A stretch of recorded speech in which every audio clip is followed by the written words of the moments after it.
안녕하세요. 예, 반갑습니다. 오늘부터 이제 최종 정리 강의 들어갈 겁니다. 교재는 민국적으로 하게 될 거예요. 이분들을 아마 하루에 45페이지 그 평균 분량으로 가야 6기차에 보강 없이 끝날 것 같아요. 그래서 자세한 거는 기본 강의처럼 그렇게 자세하지 않을 겁니다. 꼭 우리가 체크하고 전할 부분하고 그다음에 최근 판례들 그 유지를 해가지고 진행하게 될 겁니다. 주제 1번은 집행법원의 집행기관의 문제들이에요. 토지관할은 집행 실시할 것이나 실시하는 것을 관할하는 지방법원이 같습니다. 지방법원이면은 지방법원 본원 또는 지원을 말하게 돼요. 그럼 시군법원은 그런 집행기관이 될 수 없다는 건 원칙이고요. 법률에 특별한 지형이 있는 경우인데 거기 명부 등재하는 절차는 채무불이행 사유를 하면은 채무자 보통자 변호법원이고 대제 사유가 있으면은 명시 실시법원이 관할 걸 같습니다. 자동차 건설계에는 사용 근거지가 원칙이라고 그랬죠. 사용 근거지 원칙. 선박은 소재지입니다. 소재지는 압류 당시 선박이 있는 곳이어야 돼요.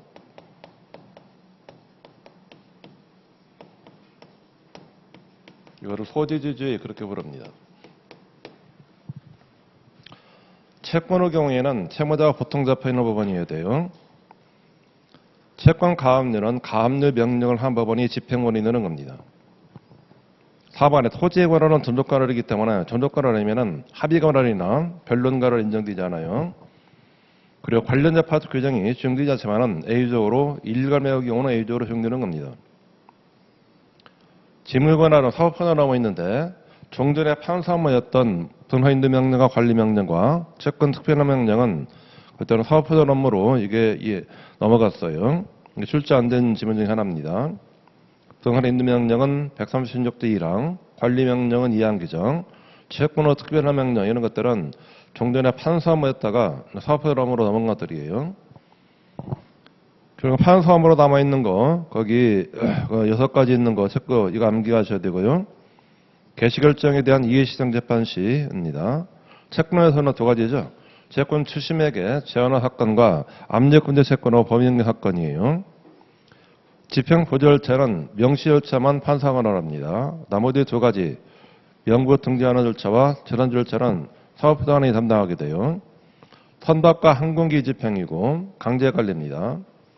그리고 보존처분에서는 사업부단이 하는 것이 A가 2가지가 있어요. 나머지는 판사가 되는데 사업자나 한 업무들은 보존처분의 집행 취소하는 업무입니다. 보존처분 후 집행 취소가 전형적으로 가압류 해방통탁을 한 경우요. 가압류 채무자 가압류 해방통탁이 되면은 그때는 가압류 집행을 취소 신청할 수가 있습니다. 하게 되면은 이 재판은 사업과장이 담당하게 돼요.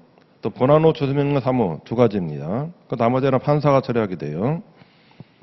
4번은 물건 인도를 목적으로 한 집행에서 제3자가 목적물을 점유하고 있는 경우에는 집행법원이 집행을 내는 겁니다. 259조 규정들이고요. 법 22조는 시금법원 관할 특례 규정들이에요. 다음 사건은 시금법원에 관한 지방법원이나 또는 지원이 관하게 되는데 1호가 시금법원에 성립된 화해나 조정 또는 확정리 직능에 관한 집행의 부요소, 청구에 관한 이유소, 부여된 이유소로서 집행으로 인정 권리가 소액사건 시법의 적용사항이 아닌 사건이에요. 그러니까 이론은 화를 빼시고 이게 적용사건이면은 소액사건 심판, 소액사건이면은 당연히 시금법원에서 관할 것 같습니다. 소액사건이 아닌 것들 이거만 지방법원 지원, 번호 또는 지원이 갖게 됩니다. 자, 뒤에 2호, 3호는 시금법원에서 하는 보존처분의 집행에 대한 재선제 요소 4호는 시금법원에 성립된 화해나 조정에 처한 대제집행 또는 간접강제예요. 4호는 소액사건 시법 적용사항이 아닌 사건을 본안하는 보존처분 그리고 적용사건이면은 시금법원에서 관할권을 갖게 돼요. 아닌 것을 지방법원이 처리하는 겁니다. 집행부로 재판에서는 필요적 신문 규정 그 4가지 이거는 꼭 알고 있어야 되고요. 추심 명령에서 그 추심 액수를 제한할 경우는 반드시 압류 채권자를 신문하도록 되어 있고 채권을 특별 행방할 때는 채무자를 신문하도록 되어 있습니다. 대체 집행과 간접 강제예요. 또는 채무자를 신문하도록 되어 있고요. 강제 관리에서 관리를 할 경우 관리를 시임하도록 되어 있습니다. 집행부 처분에서 즉시 항고 대상이되는 처분의 이의 신청인데 이의 신청할 때는 먼저 사법판단으로 처분에 불록하는 거죠. 사법판단으로 처분의 이의 신청이에요. 그럼 이의 신청할 경우에는 인지를 줄 필요가 없지만은 그러나 이유서나 항고 보정 서류는 붙여야 되는 겁니다. 이유서하고 보정 서류는 붙여야 돼요. 이 보정 서류는 이거를 매각 허가 결정에 대해서 한 경우입니다. 매각 허가 결정 이것도 그럼 사법부장관이 그 재판을 하게 될 거예요. 사법부장관이 매각 허가 결정한 경우에는 그 처분에 관해서 이의 신청을 해야 되는데 이의 신청 원래 매각 결정원에서 즉시 항고를 제기할 경우에는 매각 대금의 10분의 1 해당되는 금전이나 또는 유가증권을 공탁을 해줘야 돼요. 이거를 보증제공 서류 그렇게 부릅니다.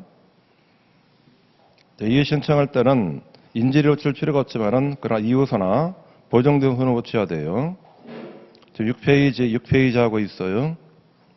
그리고 2번은 판사 재판 시 판사가 심리하는 이런데 사법자관은 이의 시하면은 이의 신청서를 이자 개철하게 돼요. 그러면은 사법자관은 먼저 이의 신청이 이유 있다라고 인정되면은 일단은 자기 처분을 사법자관이 스스로 변경시키는 겁니다. 처분을 바꿔주면 돼요. 이거를 제도관이라고 부릅니다. 제도관 할 수 있어요. 이의 신청이 이유 없다라고 인정되면은 그때는 사건을 판사에게 송부하게 돼요. 송부하던 판사는 다시 심리해가지고 이의 신청이 이유 있다라고 인정되면은 사업반호 처분을 바꿔주는 겁니다. 처분을 변경해야 돼요. 변경하고 이의 신청이 이유 없다라고 인정되면은 사업반호 이 처분을 인가를 합니다. 처분을 인가하고 그다음에 항고본으로 이거를 송부하게 되는데 송부시킬 때 여기에 인지가 첩보되지 않은 경우에는 이때만 보정명령을 합니다.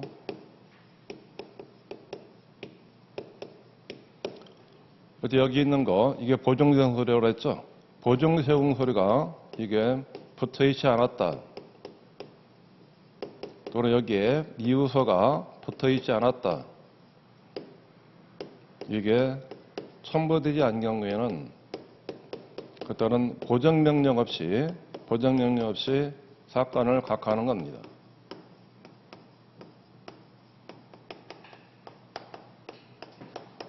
항고로 송부시킬 필요가 없어요. 이게 그 다음에 배당패에 관한 이의 신청인데 이의가 완결되지 아니한 경우에는 이의가 없는 부분에 관해서 배당을 실시한다는 종전의 규정은 적용되지 않습니다. 이제는 이 규정을 삭제했기 때문에 이제는 이의 없는 부분은 배당 실시하도록 하는 겁니다.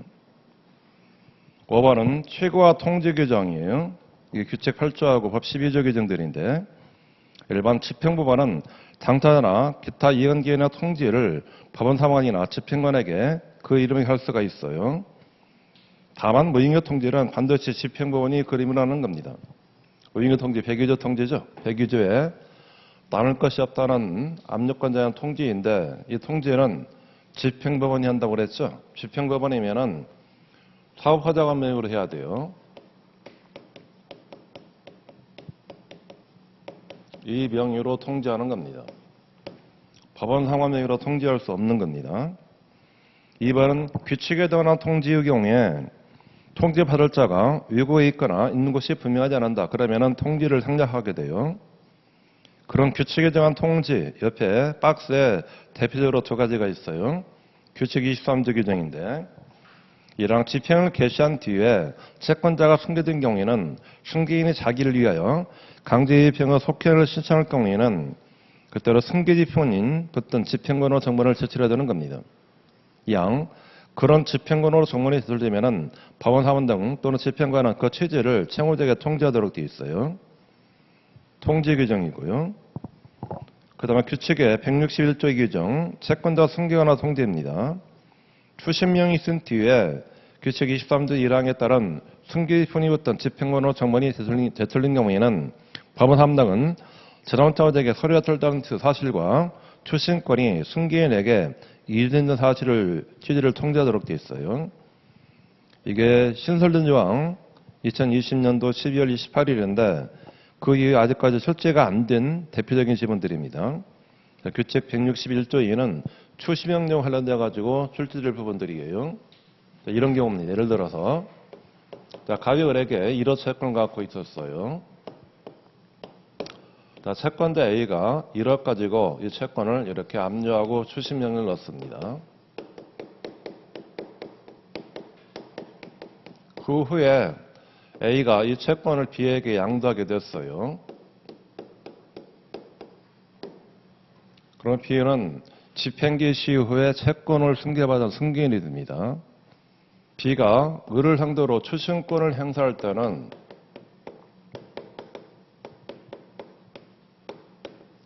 반드시 그런 승계집행이 붙어 있는 집행인의 정본을 제출해야 돼요. 이걸 부여받아야 추심권 행사하는 겁니다. 그때 이런 승계집행문이 그런 집행법원에 제출되면은 여기 법원에 있는 법원 사무관이 제3채무자 을에게 그런 거를 통지를 해준다는 겁니다. 통지가 두 가지죠. 그런 서류가 제출된 사실과 추심권이 승계인에게 이전된다는 취지의 그를 통지하도록 되어 있고요. 3번은 채무자가 유고에 있거나 있는 곳이 분명할 때는 통지를 행력할 수 있는 겁니다. 채무자의 경우요. 이것도 늘 출제되는 지문들이고요. 네 번째, 취급받을 사람이 유고에 있거나 있는 곳이 분명하지 않으면 취급 사항을 공고하면 되는데 공고 일주가 지나면 휴일의 행기입니다. 이게 규칙에 있는 통지 중에 하나인데 법 104조 2항의 통지는 규칙에 정한 통지가 아니기 때문에 이게 법에 정한 통지죠. 따라서 이익관계인에게 매각계율과 결정계율 통지는 규칙 8조 4항의 적용이 배제되는 법에 규정된 통지로 보는 겁니다. 따라서 통지 성립이 가능한 규칙에 대한 통지를 볼 수 없다는 겁니다. 이 판례 출제 안 된 판례 중 하나예요. 매각계율과 결정기일 이거를 이익관계인에 통지해야 되는데 이때 통지는 어찌 시원한다고 통지는? 통지 방법은? 통지는 어떻게 하죠? 통지는 이해관계인의 주소로 어떻게 하죠? 발송 송달시켜주는 겁니다. 통지는 이해관계인의 주소로 발송 송달하도록 되어 있어요. 따라서 104조 2항은 법에 정한 통지이기 때문에 통지 성립이 가능한 규칙에 있는 통지를 볼 수 없다는 겁니다. 자, 뒤에 주제 2번 집행에도 불방법 즉시항고와 집행이 신청 둘 중에 하나인데요. 여기서도 한 문제가량 출제될 걸로 봐요. 먼저 즉시항고 대상은 집행권의 재판이어야 돼요.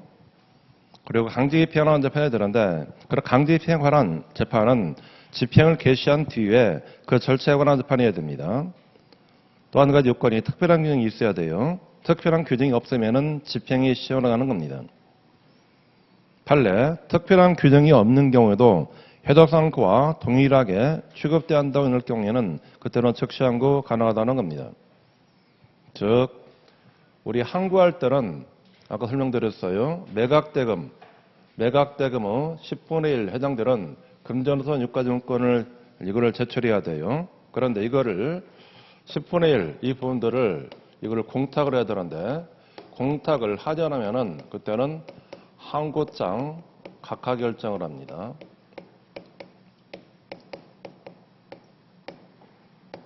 매각 허가 결정을 해서 항고할 때는 매각 때문에 10일 이를 공탁을 해야 돼. 공탁을 하지 않으면은 항고장 각하 결정을 하도록 되어 있어요. 여기에는 즉시 항고할 수가 있습니다. 이게 집행법 130조 5항 규정들이에요. 그런데 이 규정이 집행에서 신설된 규정이에요. 예전에 민수법에서는 이 규정이 없었다는 겁니다. 그 규정이 없을 경우에 여기에는 즉시 항고할 수 있는 걸로 보는 겁니다. 항고권자와 상대방 부분들은 보시고요. 상대방은 요한이 된다고 그랬죠. 상대방. 2번 단 매각 허결정에 대한 항고 경우에는 항고원이 필요한 경우에는 반대 들어가기 위하여 상대방을 정할 수 있다는 겁니다. 원래 항고는 상대방이 없는 편면적인 불복 절차가 되는데 여기서만 A적으로 상대방을 정할 수 있도록 되어 있어요. 자, 즉시 항고 이유는 절차상 하달해야 됩니다. 실체상 하달은 청구에 살아야 돼요. 그러나 담보권 실현한 경우에는 실체상 하달도 즉시 항고 사야 되는 겁니다. 방법은 재판을 고지받은 날로부터 1주 불능기간 이내에 항고장을 원시본에 처리해야 돼요. 그리고 만약 항고장의 항고 이유를 기재하지 않은 경우는 10일 이내에 항고 요소를 다시 원시본에 처리하는 겁니다. 이 항고장 제출 강제지이고 사후신고자라고 했어요. 이 부분들이 민수법상의 즉시 항고하고 차이점이에요. 자, 민수법상 즉시 항고는 성격이 속심입니다. 사후심이 아니에요. 속심이기 때문에 따라서 항고 이유서를 제출할 필요가 없어요. 그러나 15조 즉시 항고는 성격이 반대라고 그랬죠. 성격은 사후심입니다. 사후심은 그런 항고한 이유에 대해서만 심리하는 겁니다.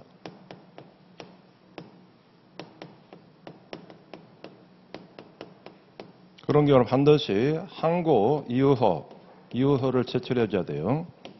물론 항고장에 이유를 기재한 경우는 제출할 필요가 없어요. 제출 기간은 10일인데 이 12일과 관련돼 가지고 최근 나온 판례 초록이 하나 있을 거예요. 초록이 보충자료에 있는 거 1페이지 제일 위에 있는 판례입니다. 1페이지 제일 위에 있는 판례. 우리 즉시 항고 제기간 1주라는 것들은 1주는 기간이 불변기간입니다. 불변기간은 기간을 신축할 수가 없어요. 기간을 신축하지 못하는 겁니다.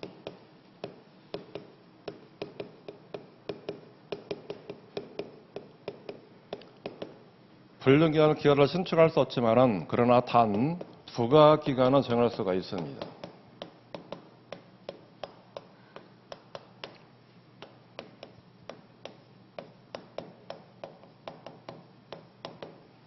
그런데 항고유서 제출 기간 이거는 불변기간이 아닙니다. 12일은 이거는 불변기간이 아니에요. 통상적인 법정기간이 있다는 건 통상법정기간이에요. 이런 통상의 법정기간은 법에서 정한 기간, 불기간이 아닌 것들이에요. 이거는 기간을 신축할 수가 있습니다. 부가기간은 정할 수 없는 겁니다. 그와 관련된 추측 판례 부분들이 초록에 있는 판례 부분들이에요. 민수법 172조 1항에 하면은 법원은 불능기간을 제외한 법정기간을 늘리거나 줄일 수 있으므로 이게 신축이라고 그랬어요. 항고요소 제출 기간을 늘리는 것 가능합니다. 또 항고인이 챙길수는 사유로 말미암아 항고요소 제출 기간을 지킬 수 없던 경우에는 법원은 제출 기간이 지난 후라도 민수법 172조 1항에 하여 항고요소 제출 기간을 늘릴 수 있다 보는 겁니다. 늘리는 거예요. 최근 판례 중 하나죠. 6월달 판례 가장 최근 나온 판례 중 하나가 됩니다.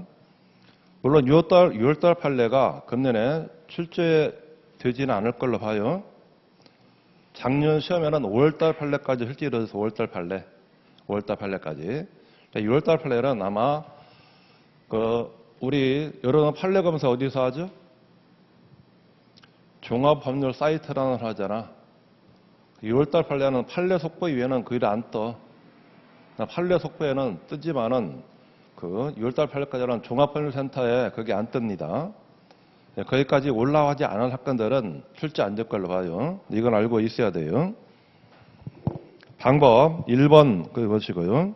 2번은 항고장이 만일 항고본에 직접 할 경우에는 이송설 각각설 있지만 실무에서는 기록공개제입니다.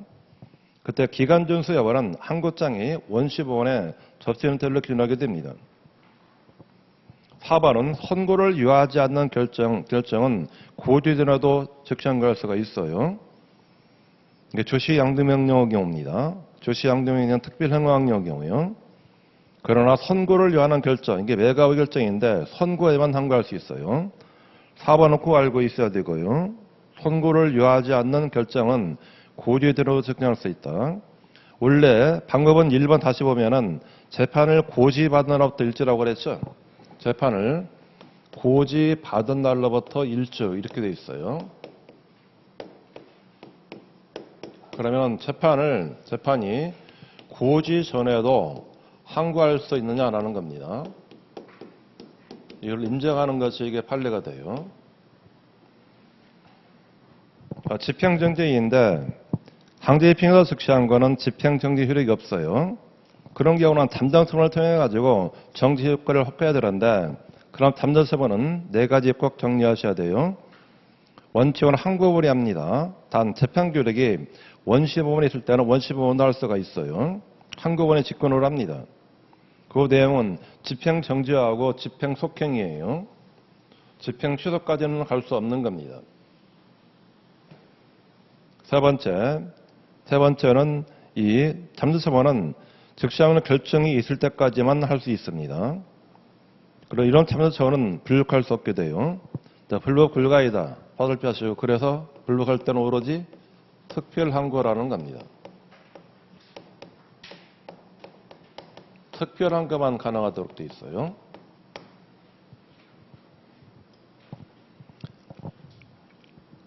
거기 판례, 삼각형에 있는 판례, 집행과 15조 6항에 따른 강제집행 정지재판은 법원이 직권으로 하는 것이고 당사자에게는 신청권이 있는 것이 아니라는 겁니다.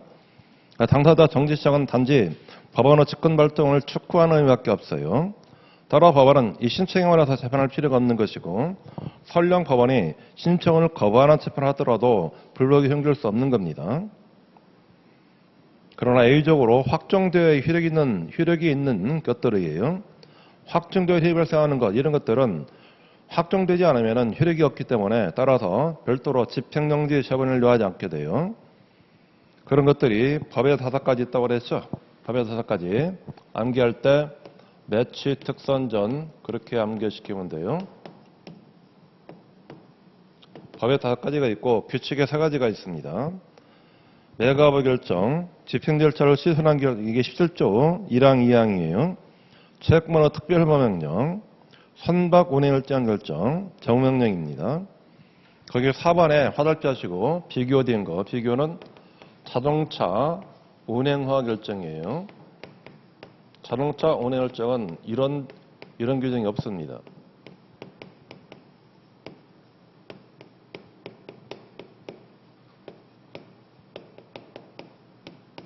1, 2, 3, 4, 5 전부 다 불복이 즉시항고가 돼요. 불복은 즉시항고입니다. 마찬가지 여기도 즉시항고할 수가 있어요. 그렇지만은 선박 운행일정은 확정되어 있다는 규정이 있지만 자동차는 그런 게 없습니다.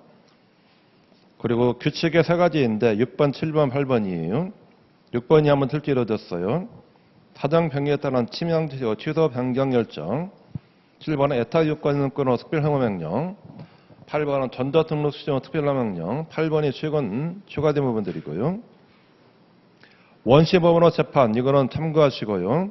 거기 3번 비체 제도 고안이 안 되는 거 이거는 꼭 알고 있어야 되고 제도 고안이 안 되는 것들은 특별한 겁니다. 그리고 2번째 보존처분에 대한 이의재판에는 즉시항고요. 보존처분 이의재판 즉시항고. 보존처분 이재판은 286조에 관한 내용들인데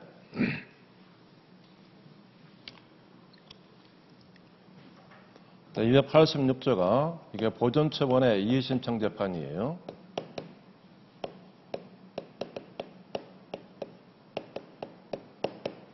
여기는 1항부터 해가지고 7항까지 있어요. 1항은 심리 방식을 정하고 있습니다. 심리 방식은 이거는 변론이나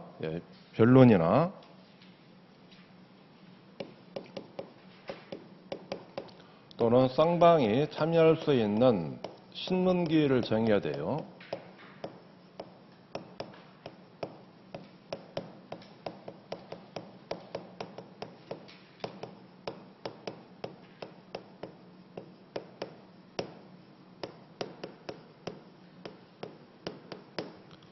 심리 방식이 변론이나 쌍방이 참여할 수 있는 심리 방식을 정하기 때문에 그 방식이 마치 이게 판결 절차와 유사하다는 겁니다.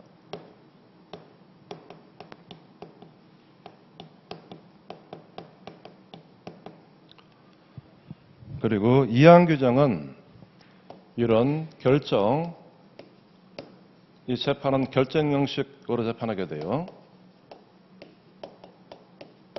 사망은 그런 결정에는 이유를 적습니다.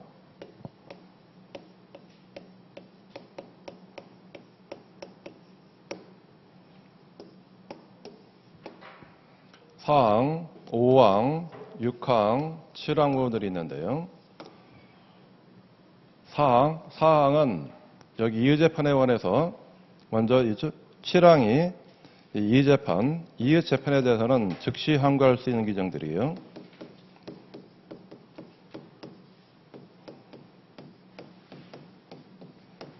이의재판은 즉시 항고가 있다. 그리고 4항, 5항, 6항 사항이 뭐죠? 사항? 에?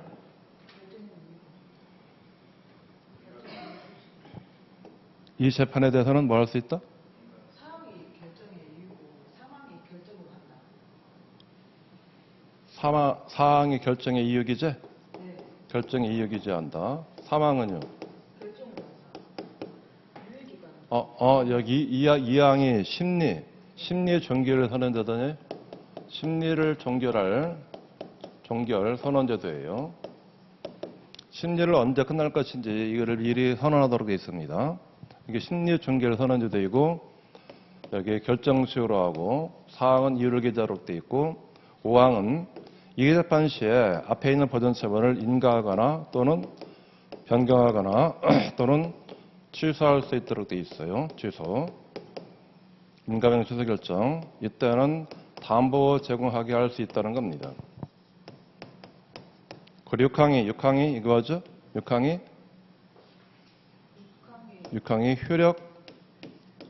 취소 결정할 때 2주를 넘지 그래, 효력 정지 규정들이에요.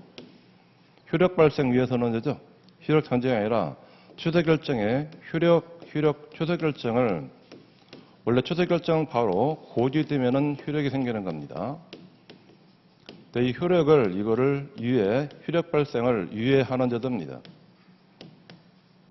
취소 결정 효력 발생 유예도 그리고 이의재판은 즉시 항고할 수 있다 것들이에요.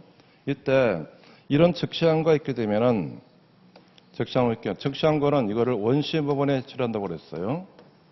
그래서 하게 되면은 이 원심 법원이 제출하면은 그런 제도 구환을 할 수 있는가 문제입니다. 원심 법원은 이거는 자기 재판을 판결차 유사하게 하기 때문에 제도 구환이 안 된다는 겁니다. 그리고 288조하고 307조에서는 앞에 있는 286조 그래서 1항 내지 4항과 5항, 6항 내지 7항 이거를 준용을 합니다.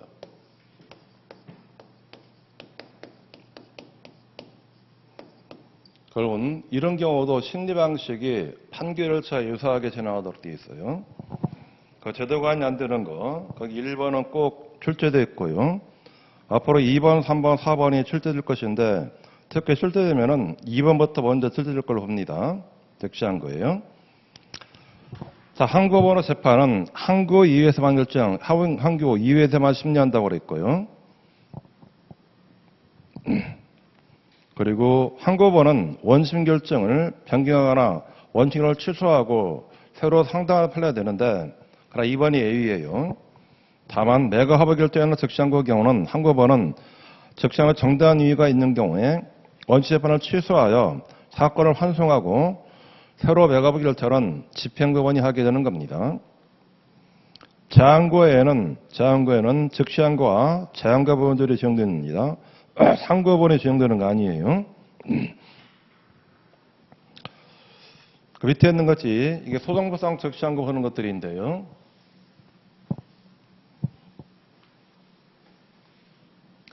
자, 집행에서 강제 집행을 개시한 후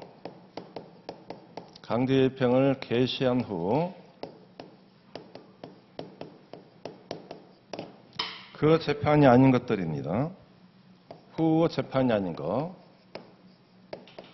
재판이 아닌데 여기에 즉시 항고할 수 있다라고 규정을 두고 있는 경우요. 집행을 개시내 그 재판이 아닌 것들은 크게 보면 두 가지 있다고 그랬어요. 보존 처분에 관한 재판들입니다.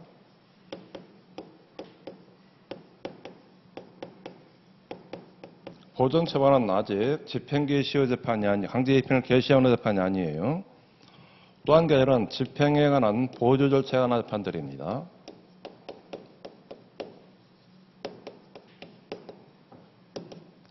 여기에 즉시 항고할 수 있다라고 규정을 두고 있으면은 이 즉시 항고는 전부 다 15조 즉시 항고가 되는 것이 아니라 민사소송법상의 즉시 항고가 돼요.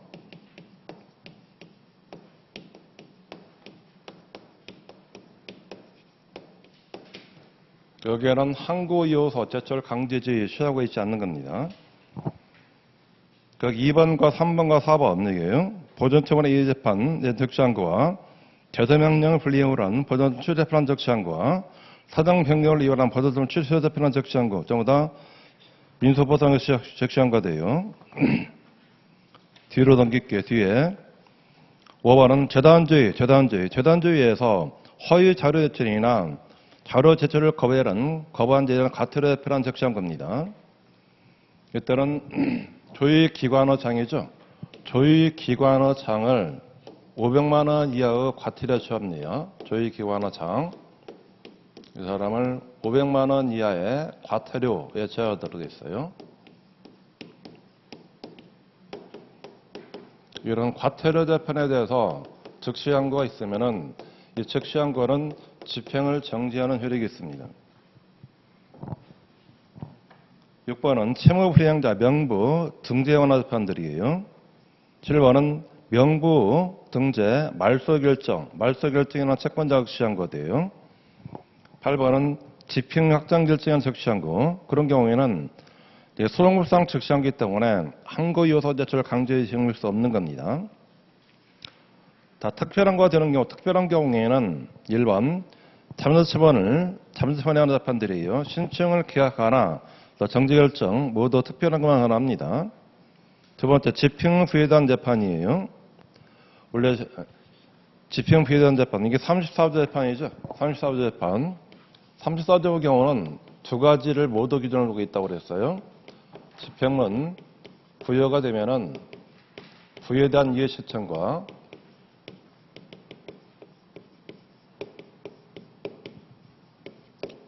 부여를 했더니 법원 사무관이 거절 처분한 경우입니다. 그런 거절 처분에 관한 이의 신청, 이 두 가지를 34조에서 같이 기준 두고 있어요. 자, 이 재판은 오로지 특별 항고만이 가능한 겁니다. 불구할 수 없는 재판이에요. 집행 부여, 이것도 자주 실제 이루어져요.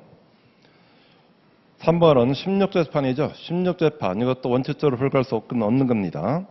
단, 그 재판이 실제 일항유권을 구비하고 있으면 즉시 항고할 수가 있어요. 특별항고 경우는 제도관이 안 된다고 그랬죠. 뭐와는 특별항고를 제기할 거를 통상항고를 제기한 거는 특별항고로 선회하여 대법원에 기록승하게 되는 겁니다. 5번이 뭐죠? 이게 5번이 잘못된 방식이에요. 유식, 잘못된 방식의 불복식, 법원어 처리 방식입니다.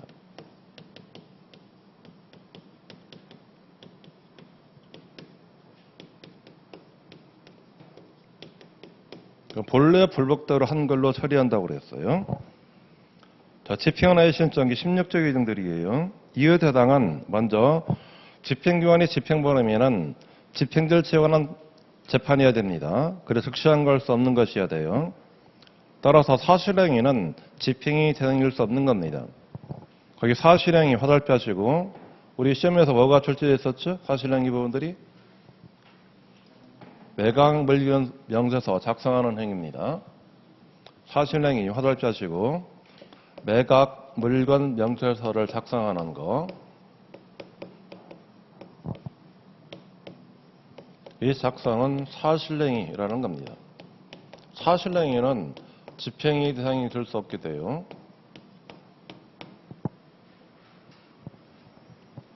그리고 2번 집행기관이 집행하는 경우에는 집행하는 집행처분과 집행관의 지킬 절차와 집행관의 이행 거부, 집행행위 지체, 수수료 같은 경우에요.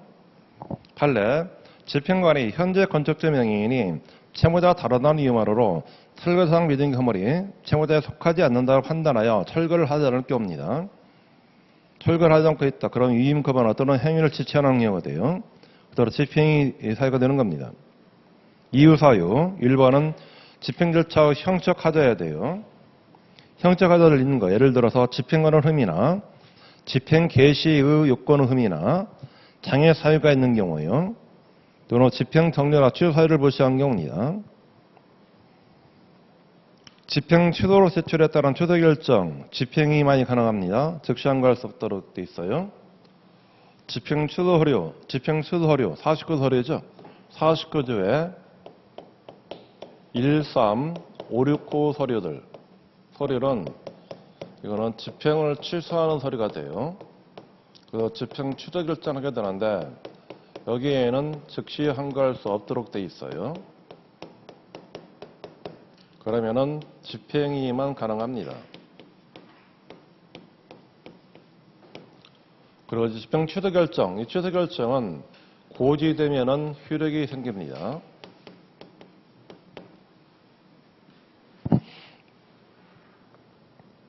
판례, 이유사유 판례 가운데 있는 건 집행권으로서 청구권을 양도한 채권자가 집행유예 소멸한 그리고 이행일정 정면에 기하여 강제 집행을 잘한 경우는 채무자나 집행이 할 수 있게 돼요. 실정사유는 원칙적으로 집행이 사유될 수 없는 겁니다. 그러나 집행고관 또는 집행관이 스스로 조사와 판단할 수 있는 상황이 되면은 실정사유도 A적으로 사유가 되는 겁니다. 그러나 부분들 이거 꼭 알고 있어야 돼요. 그러나 집행고관 또는 집행관이 스스로 조사와 판단할 수 있는 사항이라면은 실정사유도 A조로 이 사유가 되는 거예요. 담고 싫어하는 경우에는 그런 이 실정사유도 이 사유가 되는 겁니다. 당사자격에서 1번에 경밀일체 응찰을 애정한 사람은 집행이 하지 못한다고 그랬어요. 상대방이 없는 것들이에요. 신청 1번은 집행본이 실시하는 기일 내에는 출력하는 경우가 아니면 서면으로 해야 돼요. 우리 집행위는 집행본이 하는 거기 때문에 집행부분이 실시하는 기일이면은 출석하면은 말로 할 수가 있어요. 여기는 집행관이 실시하는 기일은 여기 해당하지 않는 겁니다. 그리고 2번은 그런 항고요소를 강제주의 이런 적용이 없게 돼요.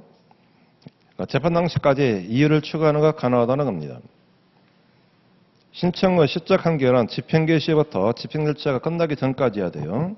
종료에는 이익이 없는 겁니다. 자, 밑에 있는 판례. 매수인에 대한 대금 지급에 대한 통지 소송이 부적성에도 대금 인하를 이유로 재매각명령을 한 경우에 경매일체를 진행한 경우입니다. 이런 경우는 매각 이의 사유나 즉시 한고할 수 있게 돼요. 그런데 매각 결정이 확정 경우에는 더 이상 집행이 시행할 수 없다는 겁니다. 관할은 집행원이 된다고 그랬고요.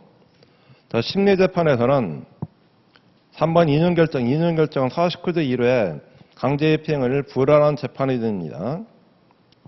4번 이의재판에서는 재판 자백이나 자백간접 규정이 시행될 수 없다는 겁니다. 4번인 거 출제에 아직 안 된 지문들이에요. 그 4번 밑에 있는 판례는 이유사유는 이유사유의 판단 시기예요. 아까 이유사유의 판단은 어느 때까지 한다고 그랬죠? 판단 시기는 심리준결시까지 사유가 돼요. 이의신청인력법원은 심리에 있어서 이의재판 당시 제출된 이유사유와 사유 주장과 모든 자료를 종합하여 이유사유 상부를 판단할 수 있다는 겁니다. 이 사건은 심리준결시까지 해야 돼요. 이 판례는 출제 안 된 판례 중에 하나가 돼요. 출제 안 된 거는 별표하시고 보셔야 돼요. 출제 안 된 것들. 불복은 원칙, 특별한 구만 나왔죠, 원칙. 다만 A적으로 실제 1학 요건을 갖추면은 그것들은 즉시 항고할 수 있는 겁니다. 잠수처벌은 이게 16조 2항의 잠수처벌인데 법원에 직권을 하게 돼요. 그럼 잠수처벌은 불력할 수 없는 겁니다. 집행 정지만 가능하고 집행 취소는 하지 못하게 돼요. 중요한 거 4번. 잠수처벌은 이의재판을 하기 전까지만 가능하다는 겁니다. 판례 사례에 있는 것들 1, 2, 3, 4, 5, 6, 7, 8 꼭 있는 거 이거 체크하시고요. 판례 사례 제일 마지막 삼각형 판례에 있는 거. 배당기로부터 1주 이내에 청구 유소 사실 증명 서류하고 그 소에 관한 집행정지받는 성만이 제출되지 않아도 법원이 배당을 중지했다가 청구의 결과에 따라서 추가 배당처를 받은 경우입니다. 이거는 추가 배당 사유가 아닌데 이때 채권자는 그를 이유로 집행에 신청할 수 있게 돼요. 서울표에 있는 판례. 이때 채권자가 집행이 대신에 그런 배당이소를 제기한 경우에는 배당이소를 심리하는 법원은 소송경상 당초 배당피대로 채권자에게 배당 취득권을 명하는 의미에서 추가배당사항의 배당할 금액을 당초 배당표와 동일한 것으로서 추가배당표를 바꿔주는 겁니다. 그 밑에 세 가지 밑에 있는 판례들이 모두 출제된 부분들이에요. 집행관이 그런 숙권결정에 따라서 집행행위를 하는 경우에는 집행권한과 숙권결정의 구체적 개별적으로 특정의 목적물을 조사하여 현황이 동일하고 집행하는 데 특별한 장애가 쌓였으면 집행에 나게 되는데 만일 목적물 중 일부만 집행이 가능한 경우에는 채권자가 일부만 대해선 집행하기를 원하지 않는다는 특별한 사정이 없는 한 집행 가능한 목적으로 해서 집행을 해야 된다는 겁니다. 전체를 목적으로 집행률을 구별할 수 없는 겁니다. 그 다음 판례는 집행장소가 아닌 장소에서 집행을 할 경우에요. 그때는 집행에 신청할 수 있는 것이고. 마지막 판례. 분산당 인도집행에서 강제입행 목적물이 아닌 동산이 있는 경우에는 집행관은 강제입행 목적물이 아닌 동산을 제거하여 인도집행을 할 책무가 있기 때문에 이를 제거하여 보관 또는 매각하는 것이 다소 곤란한 사유만으로서는 목적물 인도집행을 불능으로 처리할 수는 없다는 겁니다. 최근 판례 중 하나죠. 이게 납골당이에요. 납골당. 납골당에 대해서 인도집행을 실시할 때요.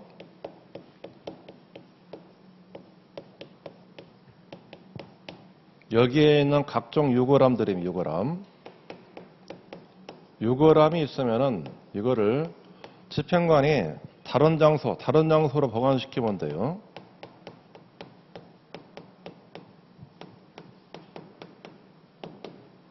근데 이걸 하지 않고 이게 있다는 이유로 납골당의 인도집행 지시를 거부한 경우입니다. 집행이 사유가 돼요. 자, 뒤에 주제 3번인 거 집행비용 파트예요. 집행비용. 의의는 보시고요. 종료 혼인은 크게 세 가지가 있죠.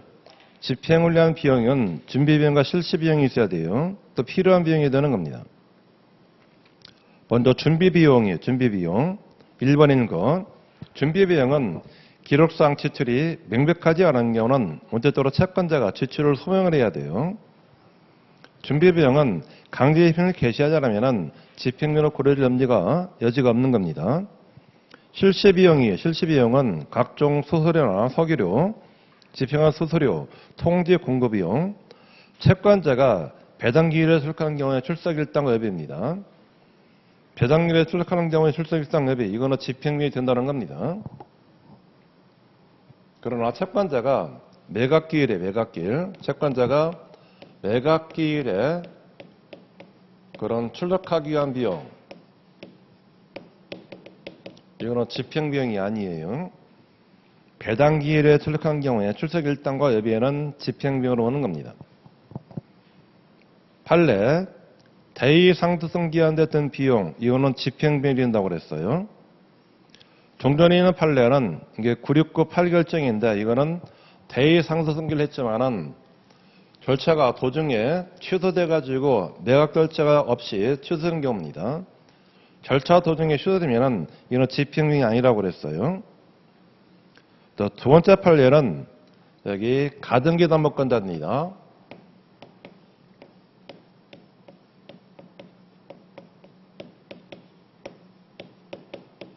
가등기 담보권자가 여기 귀속정산 방식이에요. 귀속정산 방식으로 자기 앞으로 소유권을 이전 등기하게 됐어요.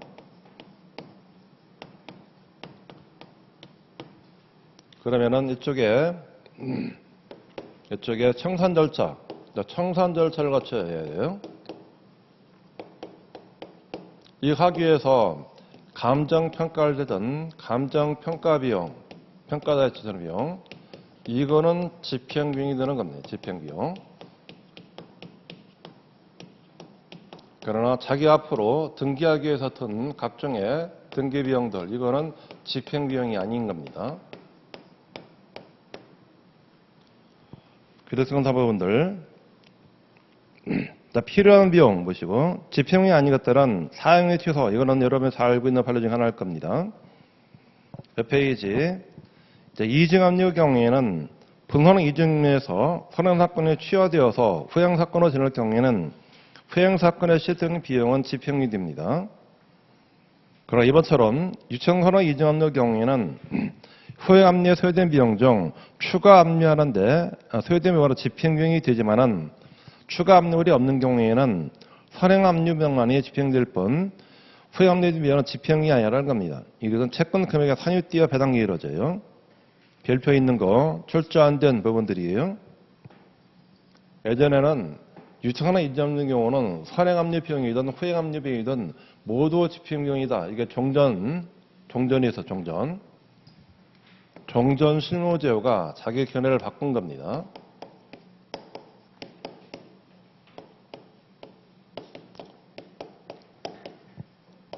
자, 유치동산 이증압류가 있는 경우에는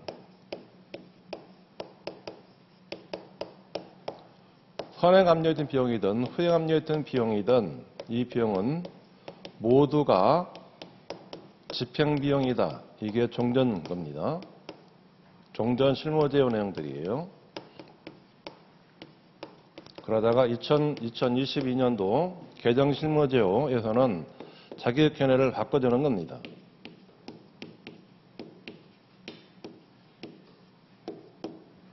(2020년도네요) 20년도 개정 실무제도는 자기 견해를 바뀌게 돼요. 그때는 앞에 된 비용, 이 비용만 집행비용이 될 뿐 이거는 집행비용이 아니고 이거는 채권자의 채권 금액에 포함되는 겁니다.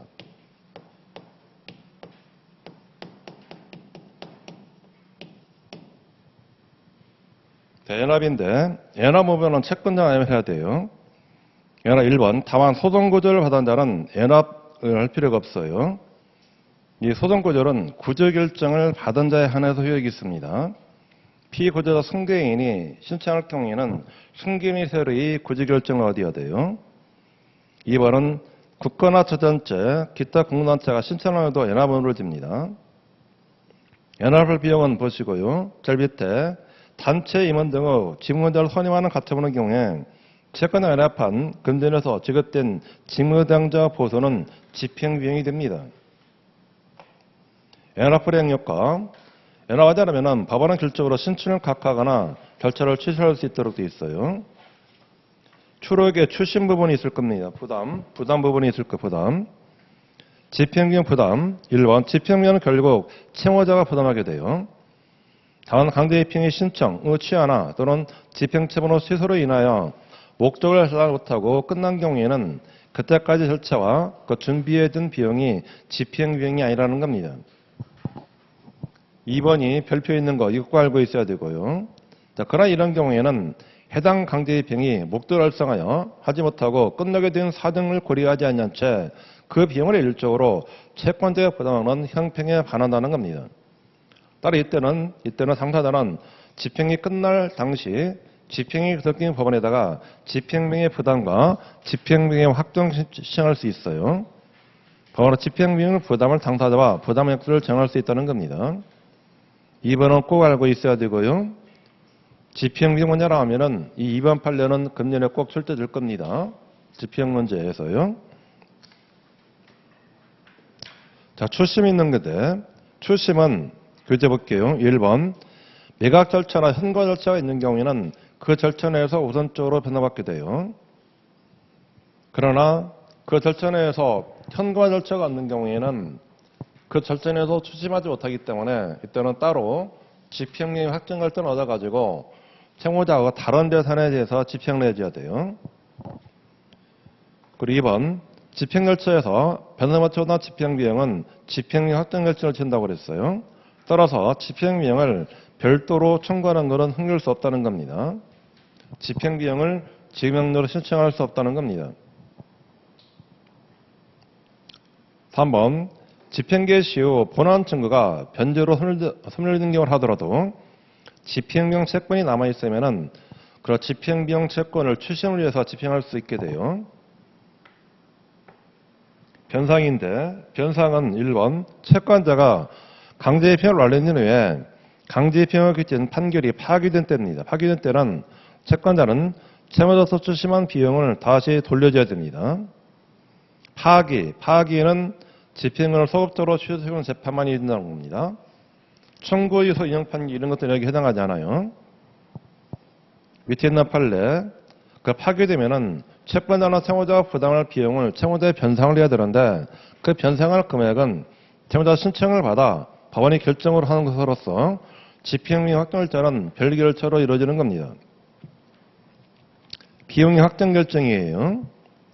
1번 비용의 확정결정자들은 변상할 비용의 액수, 수액을 정할 뿐이고 변상 의무 자체 후 전부를 승리 판단할 수 없다는 겁니다. 1번은 자조라는 판례가 있었죠. 이때 변상의무가 없는 경우에는 집행비용 확정결정 후 집행 단계에서 청구를 제기해야 돼요. 2번은 집행비용 확정결정이라 즉시한 거인데 즉시한 거는 15조가 아니라고 그랬죠. 15조가 아니라 민수법상에서 즉시한 거돼요. 항구요 설정할 필요가 없는 겁니다. 3번 확정결정은 집행문을 부여받아 집행할 수 있게 돼요. 4번은 신청을 받아 집행법원은 결정 전에 상대방에 대하여 비용계사 등본을 교부하고 이에 대한 진술할 것과 일정 기간 이내 비용계산서와 비용액의 소명에 관한 서면을 제출할 것을 추구하는 겁니다. 집행령 확정결정에 관한 이게 지체책임이에요. 지체책임.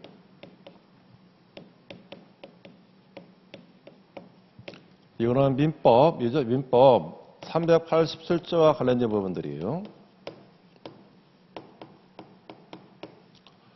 387조는 이게 이행기에 따른 지체책임 규정들이에요.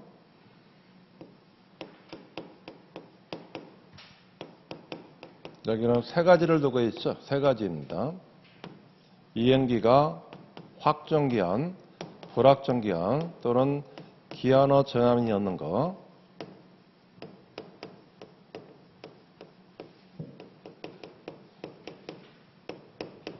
확정기한은 확정기간, 기한 도래시입니다.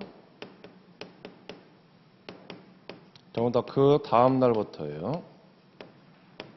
불확정기한은 기한 도래 사실을 안 그 다음 날.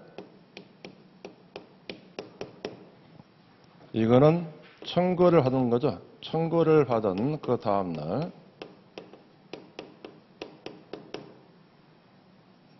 여기는 금전 소비대차의 경우는 따로 특징이 있다고 그랬죠. 금전 소비대차의 경우에는 특징 규정이 있습니다.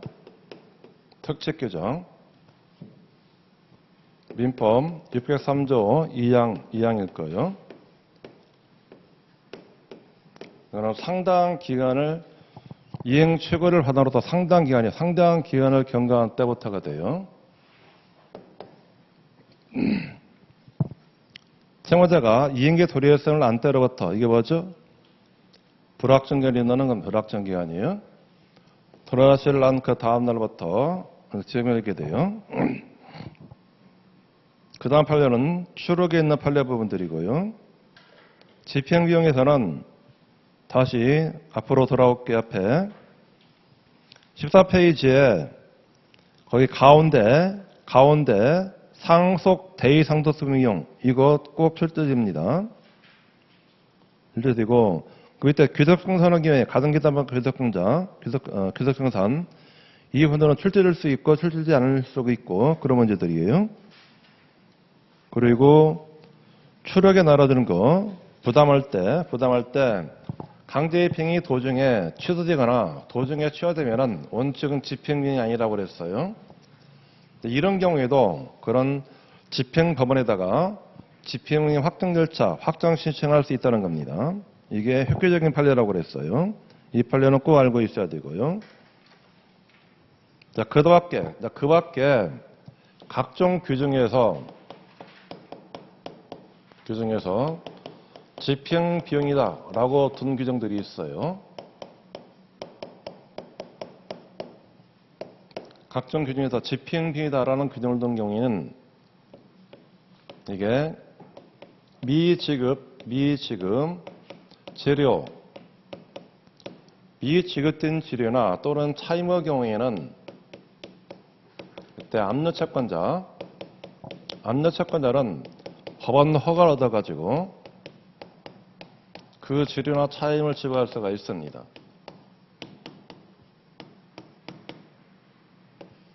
이자가 대신 재료나 차임을 지불할 수 있어요.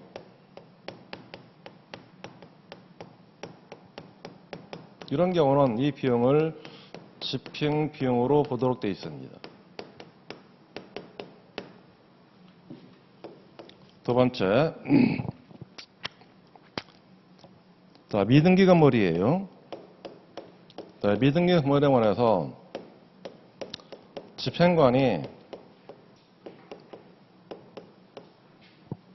그 건물의 구조나 면적이나 구조 면적 이런 것들이에요. 이것들을 조사하기 위한 비용들이에요. 미등기물의 경우에 집행관이 미등기물 구조나 면적 등을 조사하기 위한 비용들, 이 비용도 집행비용으로 되어 있습니다. 집행과 관련된 그와 같은 조항들이에요. 자, 여기까지 정리할게요. 자, 쉬고 집행 당사자 문제 갑니다.